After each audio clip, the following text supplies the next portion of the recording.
सोमवार को रामपुर पहुंचे यूपी सीएम योगी आदित्यनाथ ने बातों ही बातों में सपा के कद्दावर लीडर और रामपुर के सांसद आजम खान पर भी निशाना साधा। नाम तो नहीं लिया, लेकिन सीएम की बातों का अंदाज बता रहा था कि इशारा उधर ही है।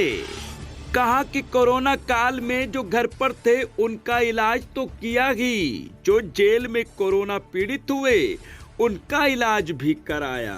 सीएम योगी बोले, रामपुर की विरासत को नष्ट करने की कोशिश की गई, गरीबों की जमीन पर कब्जा करने की कोशिश की गई, लेकिन रामपुर के लोगों ने धैर्य के साथ अत्याचार के खिलाफ लड़ाई लड़ी। इसके लिए वे बधाई के पात्र हैं। मुख्यमंत्री का काफिला जैसे ही महात्मा गांधी स्टेडियम पहुंचा तो पंडाल योगी मोदी के नारों से गूंज उठा। रामपुर से रेड हैंडेड हिंदी समाचार पत्र के लिए इकबाल खान की रिपोर्ट। जिंदाबाद, जिंदाबाद। जय श्री राम। हमारे माननीय मुख्यमंत्री जी का ये जी को अर्पित और शक्ति का प्रतीक कन्या सुमंगला योजना के अंतर्गत सादिया नूर को स्वीकृति पत्र दे रहे हैं आर्थिक सहायता की। सादिया नूर को उनकी मां की गोद में ये बच्ची। भाइयों बहनों, भारत विरासत का देश है और हर हाल में दुनिया की सबसे प्राचीन विरासत को सुरक्षित और संरक्षित करने का दायित्व भी हम सब पर है। प्रधानमंत्री मोदी जी के नेतृत्व में आज पूरा देश एक भारत श्रेष्ठ भारत के निर्माण की दिशा में कदम बढ़ाया है और उसी श्रृंखला का हिस्सा है कश्मीर में धारा 370 की समाप्ति होना और अयोध्या में श्री राम जन्मभूमि पर भगवान राम के भव्य मंदिर के निर्माण का। हमारे पर्व और त्योहार भाइयों बहनों इसी विरासत के हिस्से हैं, लेकिन कुछ लोगों को ये अच्छा नहीं लगता है। उन लोगों ने इस रामपुर की विरासत को भी नष्ट करने का षड्यंत्र किया था और इसीलिए हम लोग बार बार आए थे ये कहने के लिए कि रामपुर की विरासत को भी अक्षुण्ण रखेंगे, लेकिन किसी भूमाफिया को सत्ता के संरक्षण में रह करके गरीबों, दलितों, वंचितों, व्यापारियों की संपत्ति पर भी कब्जा नहीं करने देंगे। और आज रामपुर में इसीलिए हम लोग आए हैं। रामपुर विकास की प्रक्रिया का हिस्सा बने, बिना भेदभाव के बड़े प्रोजेक्ट हो, गरीब कल्याणकारी योजनाएं हो या फिर कानून व्यवस्था की बेहतर स्थिति को बनाए रखने के लिए लगातार केंद्र और प्रदेश सरकार ने दिशा में प्रयास किया है। अगर मैं केवल आपके रामपुर जनपद की बात करूं तो पिछले 4.5 वर्ष के दौरान 3000 करोड़ रुपए की परियोजनाओं का स्वीकृति राज्य सरकार ने अकेले रामपुर जनपद के लिए किया है।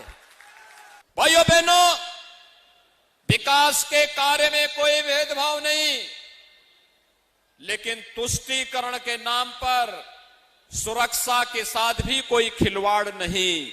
यही सरकार की नीति रही है और उसी नीति के तहत आज एक बार फिर से विकास की इन परियोजनाओं को देते हुए मुझे हार्दिक प्रसन्नता की अनुभूति हो रही है। भाइयों बहनों, आपके रामपुर जनपद में 147 भूमाफियाओं के खिलाफ कार्रवाई भी हुई है, जिसमें से 640 हेक्टेयर भूमि को उन भूमाफियाओं के कब्जे से मुक्त दिलाने में मदद मिली। तो प्रधानमंत्री किसान सम्मान निधि में 2,64,500 से अधिक किसान भाइयों को लगभग 391 करोड़ रुपए की राशि अब तक उनके अकाउंट में भेजी गई है। फसल ऋण मोचन में 64,259 किसानों का ऋण माफ किया गया है, जिसमें उन किसान भाइयों के खाते में 366 करोड़ 72 लाख रुपए उपलब्ध करवाए गए। और यही नहीं, रामपुर में यहां का अन्नदाता किसान मेहनती है। यहां के किसानों के लिए चाहे वह धान क्रय केंद्र हो, गेहूं क्रय केंद्र हो या फिर गन्ना मूल्य के भुगतान का हो, और यही नहीं, अभी तो सरकार ने तय किया है रुद्रविलास चीनी मिल के पुनरुद्धार की कार्रवाई को तेजी के साथ आगे बढ़ाने के साथ ही जर्जर चीनी मिलों के पुनरुद्धार की कार्रवाई को सरकार आगे बढ़ाने के लिए गंभीरता पूर्वक विचार कर रही है।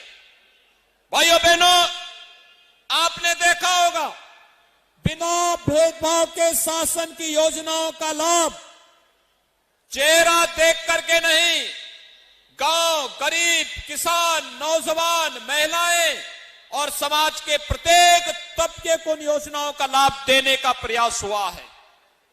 भाइयों बहनों, विकास किन्हीं योजनाओं का परिणाम है कि आज पंचायती राज विभाग के द्वारा 1,70,000 परिवारों को व्यक्तिगत शौचालय उपलब्ध कराए गए, तो 581 सामुदायिक शौचालय का निर्माण भी यहां हुआ है और 485 पंचायत भवनों का भी निर्माण आपके जनपद रामपुर में हुआ है।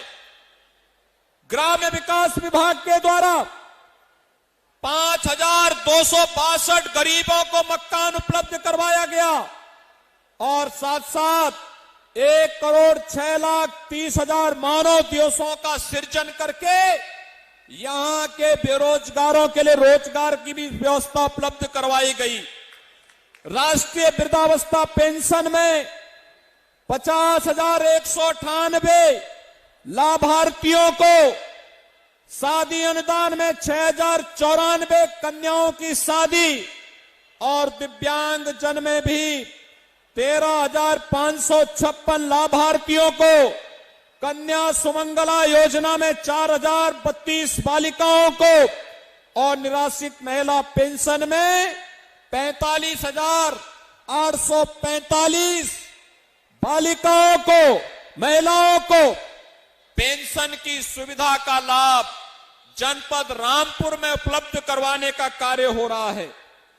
भाइयों बहनों, बिना भेदभाव के शासन की योजना का लाभ हर एक व्यक्ति तक कैसे पहुंचे, जब सरकार इस मंशा के साथ कार्य करती है तो गरीबों को अन्न योजना का लाभ भी मिलता है। आयुष्मान भारत में 5 लाख रुपए की फ्री स्वास्थ्य की सुविधा भी उपलब्ध होती है। यह कार्य चेहरा देख करके नहीं, यह कार्य हर उस गरीब को, चाहे वह किसी भी जाति, किसी भी मत और किसी भी मजहब का क्यों न हो, हमारे लिए वह उत्तर प्रदेश का नागरिक है और उत्तर प्रदेश के किसी नागरिक के साथ जाति, क्षेत्र, भाषा, मत और मजहब के नाम पर कोई भेदभाव न हो।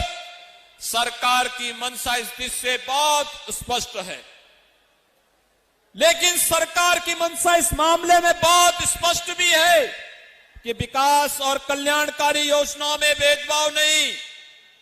लेकिन अगर किसी ने पर्व और त्योहारों में व्यवधान पैदा करने का प्रयास किया, अगर किसी ने प्रदेश के अंदर शांति और सौहार्द को बिगाड़ने का प्रयास किया तो सख्ती के साथ निपटने और पेशेवर माफिया और अपराधियों के अवैध कमाई पर शासन का बुलडोजर हमेशा तैयार रहता है।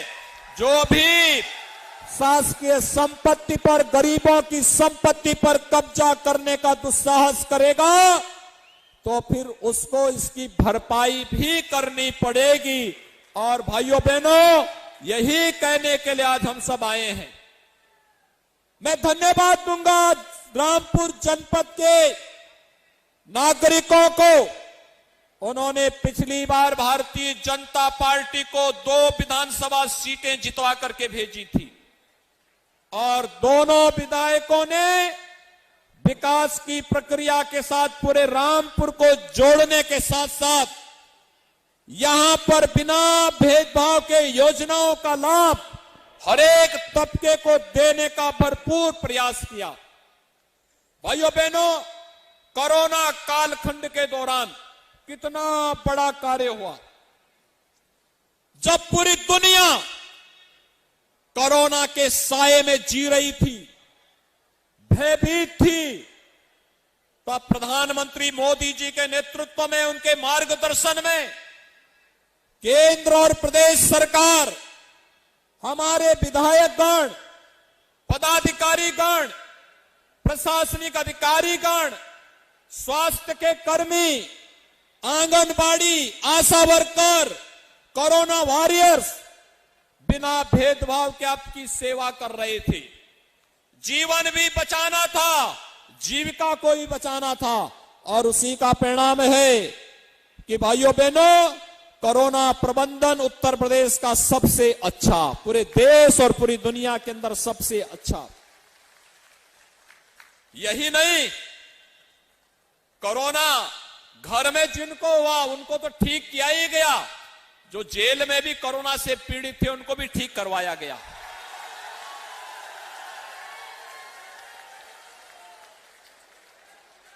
कोरोना में हर एक व्यक्ति को सेवा देने का कार्य किया गया, क्योंकि इस महामारी के खिलाफ देश की लड़ाई को आगे बढ़ाना था। और भाइयों बहनों, कोरोना में उपचार फ्री, टेस्ट फ्री, अन्न योजना, खाद्यान्न योजना फ्री और वैक्सीन भी फ्री। ऐसा पहले कभी होता था क्या? पहले वैक्सीन ही नहीं आती थी। आपने देखा होगा कोरोना कालखंड में ये विपक्ष के नेता घर में बैठे थे, अपने भी पदाधिकारियों का हालचाल नहीं ले पा रहे थे, इतने भयभीत हो गए थे। जो लोग एक अज्ञात बीमारी से इतने भयभीत हों, ये लोग क्या देश की लड़ाई लड़ पाएंगे? इनसे उम्मीद नहीं की जा सकती है। आपने देखा होगा प्रधानमंत्री मोदी जी देश के अलग अलग राज्यों का दौरा कर रहे थे और मैं प्रदेश के अंदर अलग अलग जिले का दौरा कर रहा था। हमारे विधायक अपनी विधानसभा में दौरा कर रहे थे, पदाधिकारी जनता की सेवा में लगे थे, हर प्रशासनिक अधिकारी अपने उत्तरदायित्वों का पालन कर रहा था। ये होती है आपदा के समय जनता के साथ खड़े होकर के प्रदेश सरकार और प्रशासनिक मशीनरी और भारतीय जनता पार्टी के जनप्रतिनिधि और पदाधिकारियों ने साबित किया था कि विपत्ति के समय जो सहयोगी बनेगा वही आपका सही देशी है। हम हर प्रकार से आपके साथ में हैं, यह एक संकल्प लेकर के उस समय हम लोग आए थे। आज परिणाम है, कोरोना दीपावली के पहले गायब हो गया। भाइयों बहनों, हमें अभी एक लंबी यात्रा तय करनी है विकास की, और विकास की इस यात्रा के साथ आपको जोड़ने के लिए आज हम सब आपके बीच आए हैं। आप सबसे मेरी यही अपील है, जो लोग जाति के नाम पर अन्य किसी बात के आधार पर बांटने का प्रयास कर रहे हैं, हम उनसे सावधान हो जाएं। ये विभाजनकारी ताकतें पहले देश का विभाजन करवाती थी, फिर समाज को विभाजित करवाती थी, विकास के पैसे को अपने परिवार के विकास में लगा देती थी। आज जब देश का पैसा देश के विकास के लिए, गरीब के कल्याण के लिए, महिला के उत्थान के लिए, नौजवान के रोजगार के लिए लग रहा है, इन्हें अच्छा नहीं लग रहा है। ये लोग गुमराह करने वाले वक्तव्य दे करके कहीं पर किसानों को, कहीं पर अन्य लोगों को भड़काने का कार्य कर रहे हैं। हम सचेत होकर के कार्य करें। मैं आप सबको इस बात के लिए आश्वस्त करने के लिए आया हूं, जैसे 3000 करोड़ रुपए की परियोजनाएं अभी तक यहां की या तो पूर्ण हुई हैं या प्रगति पर हैं।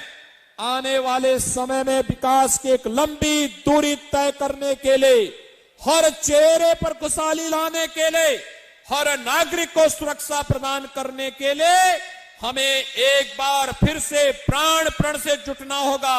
इस विश्वास के साथ आज के इस कार्यक्रम के अवसर पर मैं एक बार फिर से रामपुर वासियों का धैर्य के साथ अन्याय और अत्याचार के खिलाफ लड़ाई लड़ने के लिए हृदय से अभिनंदन करता हूं। पर्व और त्योहारों की हृदय से मैं आपको बधाई देता हूं। ढेर सारी परियोजनाओं के लिए भी आप सबको मेरी बधाई और शुभकामनाएं देते हुए आप सबको मैं एक बार फिर से आश्वस्त करता हूं, सरकार विकास की प्रक्रिया के साथ आपको जोड़ने के लिए प्रतिबद्ध है और आप भी मिलकर के विकास की इन प्रक्रियाओं को आगे बढ़ाने में अपना योगदान दे। यही कहते हुए मैं अपनी वाणी को यहीं पर देता हूं विराम। जय जय श्री राम, जय जय श्री राम।